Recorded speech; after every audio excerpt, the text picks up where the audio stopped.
In this video we present TimeClassifier, a visual analytics system for the classification of smart sensor data. In this video we present our system on data recorded from a penguin. We start off with an overview of the user interface. Firstly, we have a time series graph at the top.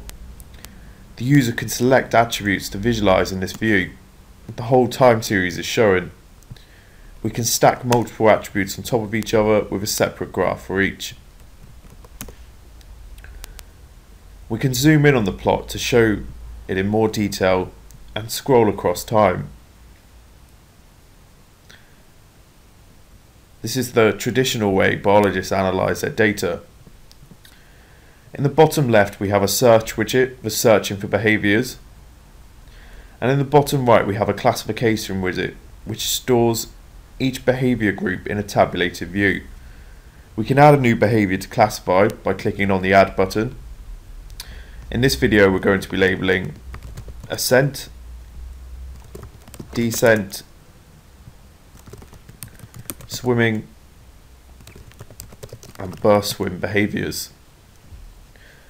As you can see, a unique categorical colour is assigned to each behaviour, which is used to reference the behaviour in our time series plot, as we'll see later on.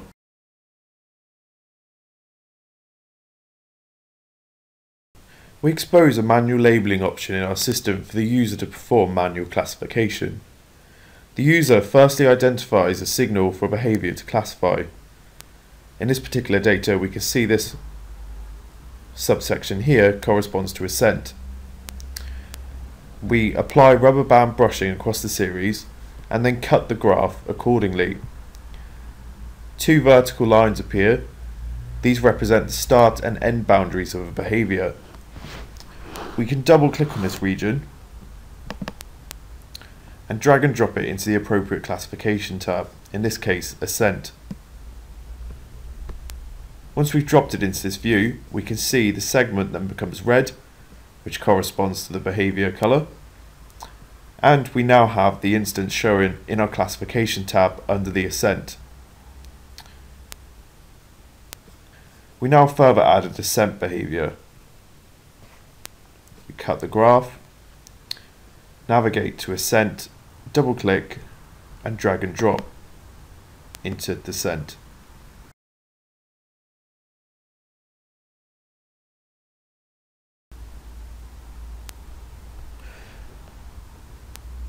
The manual classification of data is a slow and time-consuming process. The behaviours of ascent, descent, swimming and burst swim are very repetitive throughout the signal. There are about 300 instances of each. We choose to apply our searching wizard utilising pattern matching to speed up the labelling process.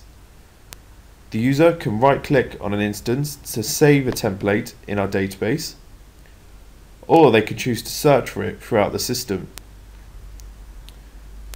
We select search and add ascent.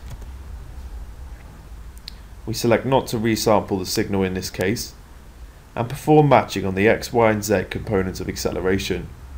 It's important to bear in mind that we can select any sensor channel to perform matching on. We select save, and we're then asked which algorithm to use for matching.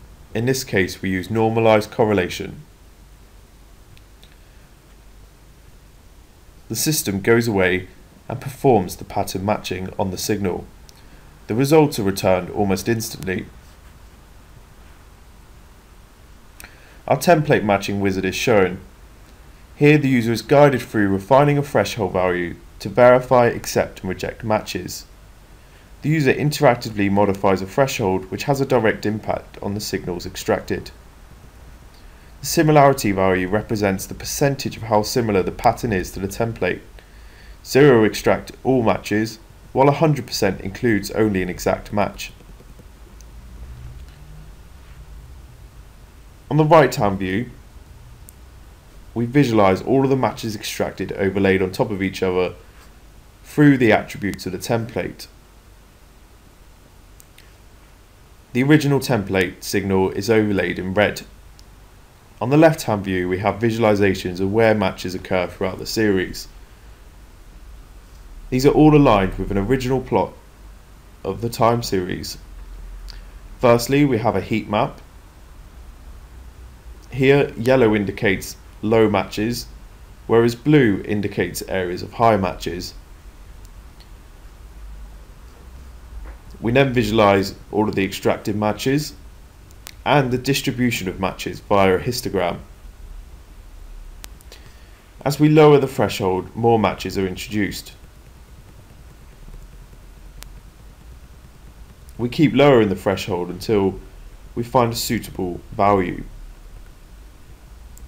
In this case, we select 42%. We can see there are a number of outliers in the results view.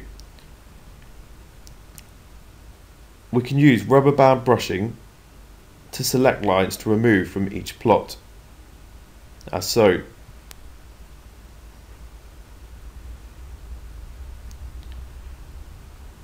We can also reject matches on our visualization displays of where matches occur. In this instance, we know most of the matches occur in this region in the series.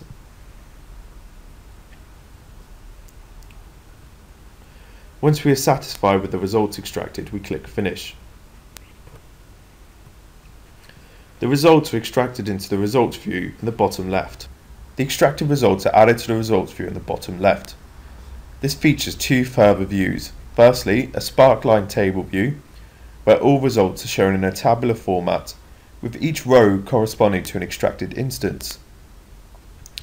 We can inspect each of the signals individually and choose to accept or reject them using the buttons. By accepting a match, we choose which behavior classification group to assign it to. In this case, we select Assent. We can see this signal has moved from the left-hand view and is now placed into the Classification tab. We can also go view and reject matches from this display. They are then removed from the results view. Additionally, we have an overlay view where we can further choose to delete matches and reject them from the view. Once we are happy with all the results in this view, we can select to move them all to the appropriate classification. The time series graph is then updated accordingly.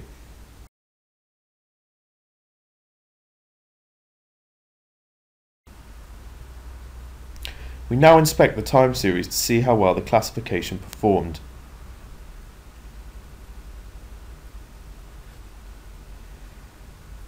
We can see here the classification algorithm has missed an Assent behavior.